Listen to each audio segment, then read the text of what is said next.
Welcome to another episode of China Update, where I provide you with the most up-to-date political, economic, and geostrategic analysis on the world's number 2 economy. My name is Tony. Let's jump in. Happy Tuesday, everybody. We have a lot to cover today, so let's dive in. If you enjoy the episode, don't forget to hit the like button, subscribe, and hit the bell notification so you're on top of the most up-to-date analysis on China as it's released. Let's begin with US-China updates. US-based Bloomberg reports that China has threatened severe economic retaliation against Japan if Tokyo further restricts sales and servicing of chip-making equipment to Chinese firms. As we've discussed before, the US's efforts to curb Chinese advanced chip ambitions have been frustrated by allies, the Netherlands and Japan, dragging their feet. The Japanese have signalled that they will not move without the US invoking the Foreign Direct Product Rule. The rule allows Washington to control sales of products made anywhere in the world, provided they use even the smallest amount of American technology. The Bloomberg report, citing unnamed officials, writes that senior Chinese officials have repeatedly threatened retaliation in recent meetings with their Japanese counterparts. Quote, one specific fair in Japan, Toyota Motor Corp, privately told officials in Tokyo is that Beijing could react to new semiconductor controls by cutting Japan's access to critical materials that are essential for automotive production. End quote. Will Washington use the Foreign Direct Product Rule then? Well, American officials have so far refrained from invoking that authority against Japan and other key allies, which see the rule as a draconian step. As we covered last week, the Netherlands is set to restrict ASML's ability to service its installed advanced wafer fab equipment in China. If the reports are correct, China's semiconductor champion SMIC may lose the ability to produce chips on its 7nm and 5nm process technologies in the coming year. Meanwhile, China continues to stockpile chip tools while it can. According to Global Chip Industry Association SEMI, in a new report, China spent more on chip-making equipment in the first half of the year than South Korea, Taiwan, and the US combined. China, the world's biggest semiconductor equipment maker, spent a record $25 billion on chip tools in the first 6 months of 2024. The SEMI data showed China maintained robust spending into July and could be on track for another full year record. Next up for US-China relations. Last week we covered US National Security Advisor Jake Sullivan's trip to Beijing. China's Ministry of Foreign Affairs issued a briefing on the visit after he left, which is worth taking note of. The briefing sounds like Beijing viewed the visit as constructive, which is positive, but of course the relationship still remains deeply antagonistic. It listed so-called 5 keys. First, and I'm now quoting the document in translation, the key to keeping US-China relations in the right direction lies in the guidance and stewardship of the 2 presidents. Second, the key to avoiding conflict and confrontation between the US and the United States lies in abiding by the 3 joint communiques. Third, treating each other as equals. Fourth, the relationship lies in cementing the popular foundation. And fifth, the key to peaceful coexistence between the 2 lies in developing a right perception. That is China's way of saying that the US needs to change how it views China. The document expressed, quote, Taiwan, democracy and human rights, path and system, and right to development are the 4 red lines China has drawn in China-US relations. This so-called right to development is how Beijing articulates its pushback to the US's tech and economic competition with China. To quote the document, quote, the so-called small yard with high fences of the United States has kept expanding and become limitless. The so-called national security has become a basket in which anything can be put. The narrative of so-called overcapacity is but another excuse for protectionism. Behind these are still the US's misperception of China and its hegemonic mentality of seeking absolute security and absolute advantage. The United States should know that it is impossible for China to permanently stay at the medium and low end of the industrial chain. China has the capability, the need, and the right to climb up toward the medium and high end. End quote. The state media coverage of the over 11 hours of meetings Sullivan had with top officials, including General Secretary Xi Jinping himself, was just as expected. A common theme, which we have seen many times before, was to blame the US entirely for the current state of affairs. State-run Xinhua, for example, wrote, quote, "A strategic misperception on China by the US side is a key factor that has led to the deterioration of bilateral relations. The talks in Beijing this week were indeed a good move, and the US side needs to make correct decisions and do right things to keep this positive trend going." End quote. Of course, this kind of language will likely be making very few friends in Washington. Next up, we note that the 9th Forum on China-Africa Cooperation starts tomorrow, Wednesday, in Beijing. Representatives of 50 African countries have travelled to China to participate. This is the 4th leadership-level gathering of the Forum on China-Africa Cooperation since its establishment in 2000 and comes 6 years after the last summit was also held in China's capital. Themed "Joining Hands to Advance Modernization and Build a High-Level China-Africa Community with a Shared Future," the summit is expected to cover infrastructure and trade cooperation, green development, global governance, and concessional financing, that is, financing provided by institutions such as development banks at below-market rates. General Secretary Xi Jinping will deliver a keynote speech at the summit's opening ceremony, while ministerial and other senior-level meetings will be held in the following days. According to Chinese financial media outlet Caixin, China-Africa economic and trade relations continue to grow, with trade volume reaching a record high of $282 billion in 2023, with a 1.5% increase year-on-year. UK-based Reuters writes that China will urge the Summit of African Nations to take more of its goods before Western curbs kick in on its exports, such as electric vehicles and solar panels, in exchange for more pledges of loans and investment. Quote, "But the dozens of African leaders arriving in the Chinese capital for the 3-yearly event may not be easy bait.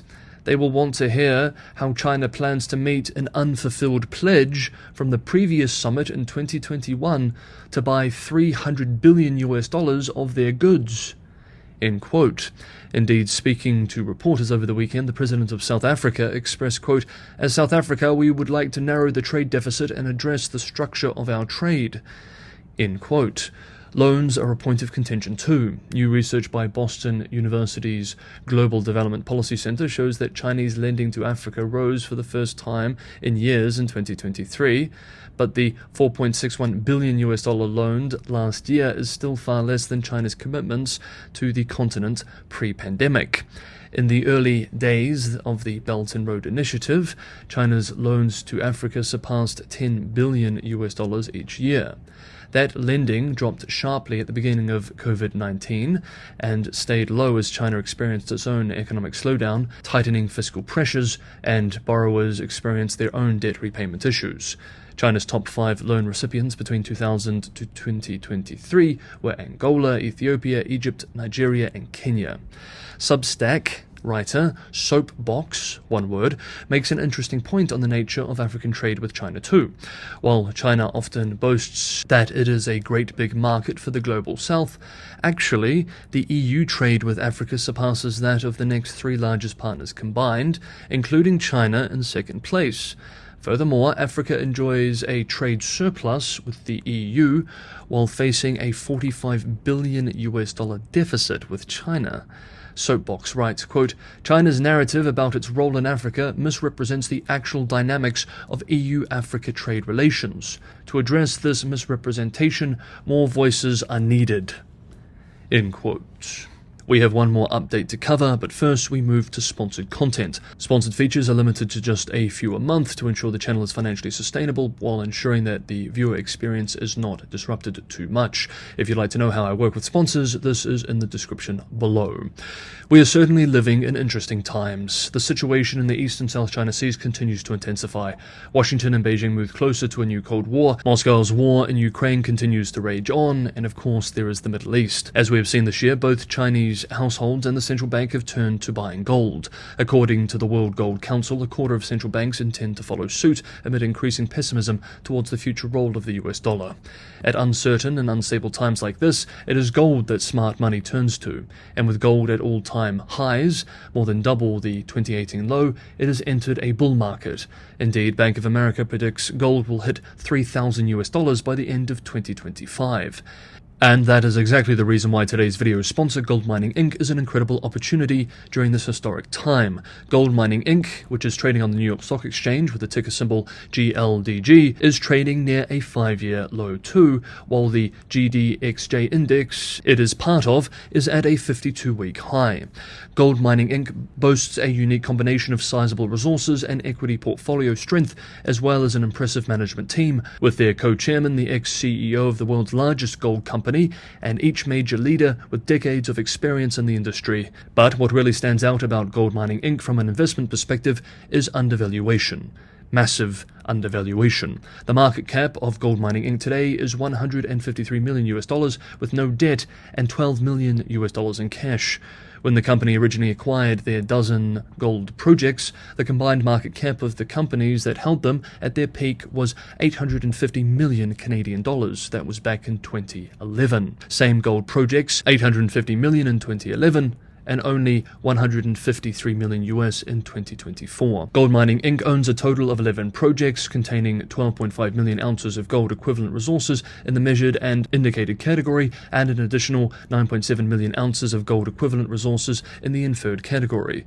The value that the market is ascribing to these resources is $59 million. One can do the math on how much this comes out per ounce.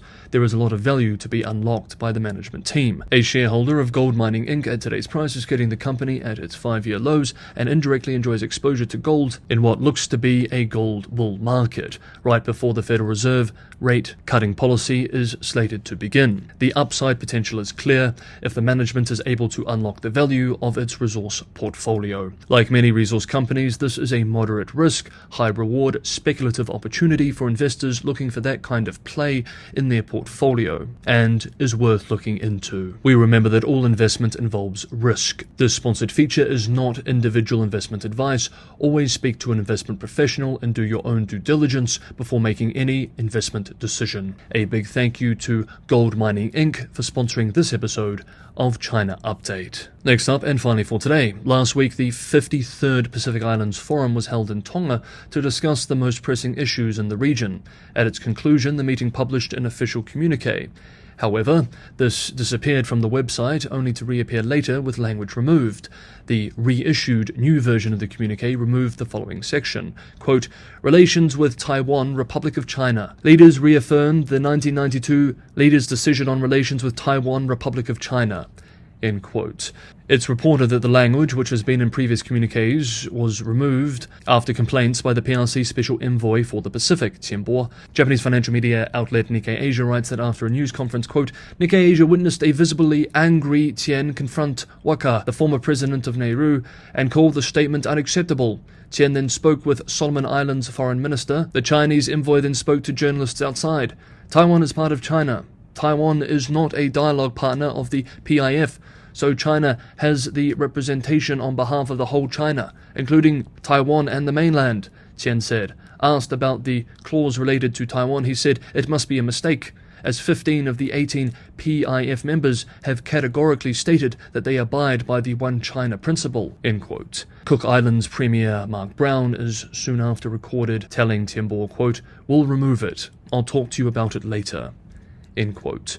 A spokesperson for the Pacific Islands Forum later expressed, quote, "The new version as finalized does not change nor impact the decisions of the meeting, nor any standing decisions of the forum leaders," end quote. Kiribate's head of delegations, speaking to New Zealand public broadcaster Radio New Zealand, said that the Taiwan-China, quote, "issue is very sensitive," end quote, adding, quote, "We believe that the inclusion of the Taiwan can cause problems. China is more than a normal ally that we can depend on and respect so much. The reality is that the Taiwan and China case, it is politics within the China Sea, and if you look at the UN, they recognize China," end quote. The bloc of 18 nations includes 3 members with diplomatic ties to Taiwan and 15 members who recognize the People's Republic of China. China is a major infrastructure lender to Pacific Island countries where Beijing is seeking to increase its security presence. However, the bloc has also had a 30-year-plus relationship with Taiwan, which has been a development partner for many of the island states since 1992 and continues to send money. Regional middle powers are watching all this closely too. In a special fiery editorial, the Australia-based The Australian wrote yesterday, quote, "Beijing won what it doubtless will see as a victory. that will take some of the sting out of the island state's decision to support Australia's $400 million initiative, creating a multinational flying force of police based in Brisbane.